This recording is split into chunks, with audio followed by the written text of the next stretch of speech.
In this video, we're going to take a look at how we can use exponent laws to help us factor. So anytime I'm doing something with an exponential, there's a good chance that I might need to use exponent laws to make it something that I can factor.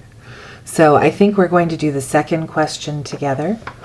So this one is asking us to factor 3 times 49 to the power of x plus 7 to the power of x plus 1 minus 6.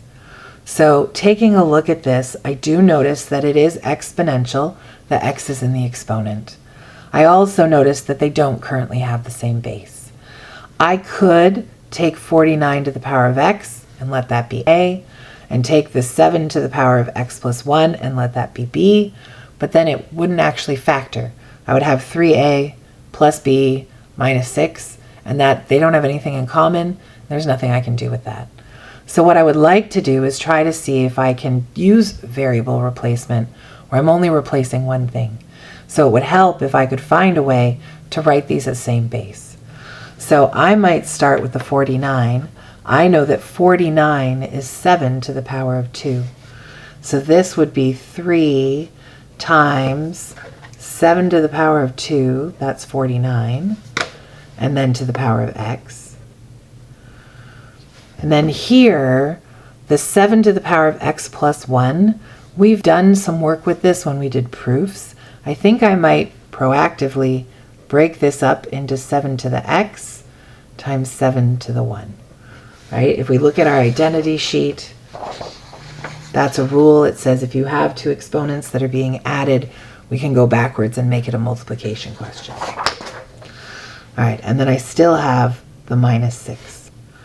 All right, so I have 3 times 7 to the 2 to the x, if I use exponent laws, is 7 to the 2x, right? This is 7 to the power of 1, which is just the number 7, times 7 to the x, and then minus 6.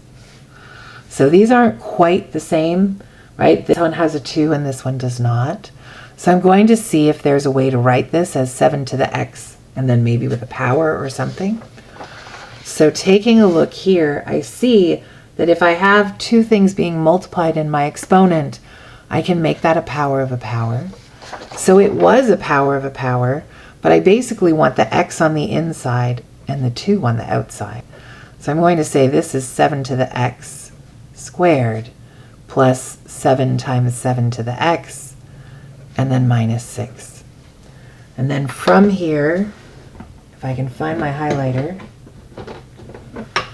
I'm going to take out the 7 to the power of x and put in maybe an a. I'm going to do that off to the side.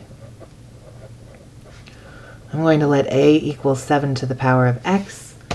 So that's going to give me 3a squared plus 7a minus 6. And then we're going to factor by decomposition. It has 3 terms. They're in the form a squared a and a number. So I am looking for 2 things that would be the like terms that added to 7. And my clue is that they would need to multiply to the same thing as the first and the last, which is negative 18.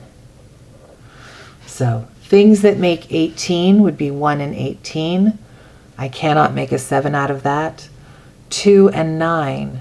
I can make a 7 out of that. If I do positive 9 and negative 2, that would give me positive 7, and it would multiply to negative 18. All right, so this is going to be 3a squared. I think the 9 goes better with the 3, so plus 9a minus 2a, and then minus 6. I'm going to group my terms together.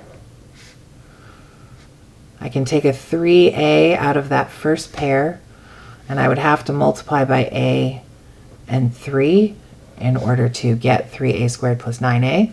I take the minus sign from the middle, and then these both divide by 2. So I would have to do negative 2 times a to get negative 2a, and negative 2 times 3 to get negative 6. These brackets should be the same. So we have a plus 3 as our common factor, and then we are multiplying by 3a and minus 2. Okay, all I need to do now is just put the 7 to the power of x back in. So this is going to be a, so 7 to the power of x plus 3, and then times 3a, so that's 3 times 7 to the power of x minus 2. And that's our final factored form. Unfortunately, I cannot multiply the 3 and the 7 because the 7 has an exponent, so that's just how it has to stay. Okay, there were some examples that we skipped. You can find those in the filled in version of the note posted on Brightspace. All right, hopefully I'm feeling better, and I'll see you tomorrow. Bye.